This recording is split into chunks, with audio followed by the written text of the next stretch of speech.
going on, everyone? In this video I'll be showing you how to use and basically what this product is. It's the Amsoil motor flush, and what it is just a pre-oil change, final cleanser before you go ahead and change your oil. It contains only detergents, no solvents, which is definitely something that you want for your engine. You don't want any solvents getting in there. I know some people use seafoam in their engine, and sometimes they use harsher stuff like Berryman's, but I've never personally been someone to do that.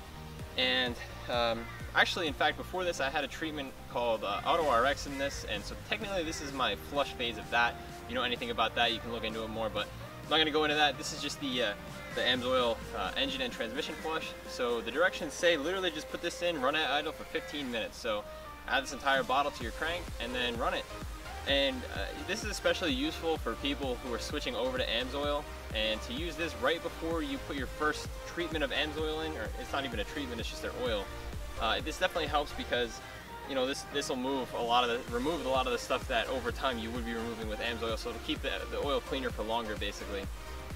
And what I went ahead and did is I actually planned on using this but taking a sample of my oil before and then after, but this is my rinse phase, like I said, of my oil for Auto RX, and I took a sample before, and man, this oil is dirty, and there are not even 3,000 miles on this oil. This oil change is a full synthetic, I think mobile 5W20 high mileage motor oil. Alright, hopefully you can see that pretty well there. The oil is just gross, to say the least. So, like I said, I was going to do a before and after comparison, but I think they're going to look about the same, and this is definitely why you want to start cleaning your engine, especially if you get it after 100,000 miles. You can see we're back at the engine, and I got the flush right here.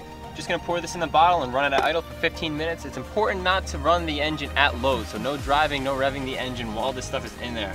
So, like I said, it's a detergent-only based cleaner, and what it'll do is it'll just use your oil and it'll go through the pump and it'll just clean basically all the engine components in there, so that your new oil goes in fresh into a fresher crankcase basically. That's the idea. I don't know how well it works, but so I'm just going to open it here. As you can see, my engine is in a work of progress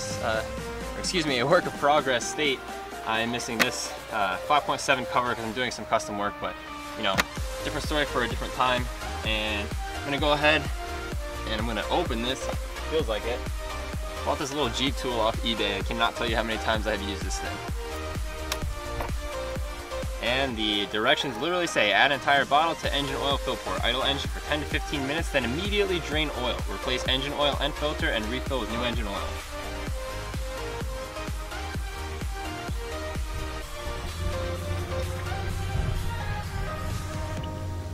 This stuff is a lot thinner than oil, as I can see. I'm not sure if you could see, but that's probably why they don't want you running it on load or anything like that. I'm sure if you're concerned with overfilling the crankcase, you could empty out as much oil as this is. I'm not sure how much is in this bottle. It says 16 fluid ounces. I'm only running it for 15 minutes, so I'm not worried about that. Alright, let's start the engine.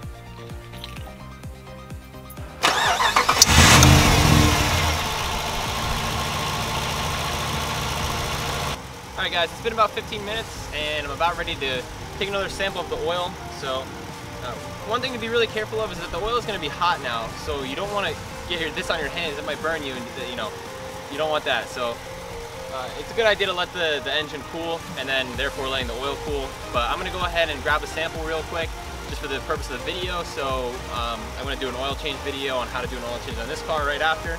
And yeah, I'm kind of excited to see how it's going to come out. I can't say that it's going to be any dirtier than it was already, but you never know.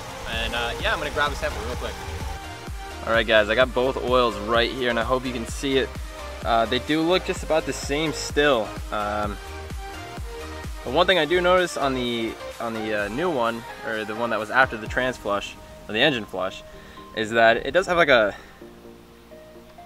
I don't know if it's the actual flush that's causing it, but it's got like a film over it. And obviously it's a little bit more thinner because of the actual flush itself is a lot thinner than actual oil. But yeah, I mean, you can't really tell the difference here. It's kind of like when you get a performance part and your butt dyno says it's different, but it does look a little different, a little darker, but you can't say for sure. Either way, both are really gross and the oil needs to be changed. And if you did not hear in the beginning, this thing had less than 3,000 miles on the previous oil change. So that just goes to show, you know, what can build up in there. And I'm gonna switch over to the oil video now, but yeah, I mean, I hope you enjoyed watching this video. It doesn't really prove anything, but it does show the, you know, the steps on how to do the engine flush, and whether or not it actually works, you know, time will tell how long the engine lasts. So we'll see. I'll keep up with it, and it's just regular maintenance that you can get for an extra 10 bucks if you want to do it. So yeah, like I said, thanks for watching the video, and hope to see you again.